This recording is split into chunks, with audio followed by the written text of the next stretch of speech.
From this moment on, America's decline is over. মার্কিন president Donald ট্রাম্পের কঠোর অভিবাসন নীতির কারণে ভবিষ্যৎ নিয়ে অনিশ্চয়তার মুখে পড়েছেন অভিবাসন প্রত্যাশীরা। ট্রাম্পের জারি করা নতুন নির্বাহী আদেশে নির্বাসিত হতে যাচ্ছেন দেশটিতে বসবাসরত হাজারো শরণার্থী। এছাড়া স্বপ্নভঙ্গ হওয়ার কান্নায় ভেঙে পড়েছেন আমেরিকা পাড়ি জমানোর অপেক্ষায় থাকা বহু অভিবাসন প্রত্যাশী। কোটি কোটি মানুষের ভালোবাসায় ফ্রিজ, টিভি এবং এসিতে দেশের ১ নম্বর ব্র্যান্ড ওয়ালটন।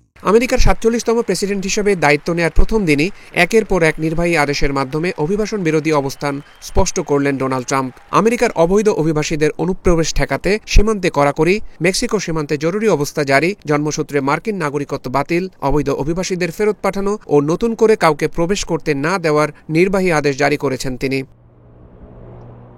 এই অবস্থায় আসন্ন দিনগুলো নিয়ে উদ্বিগ্ন ও হতাশ অভিবাসন প্রত্যাশীরা। মেক্সিকো সিটিতে মার্কিন দূতাবাসের বাইরে জড়ো হয়ে ট্রাম্পের বিরুদ্ধে প্রতিবাদ জানান অভিবাসন প্রত্যাশীদের একাংশ।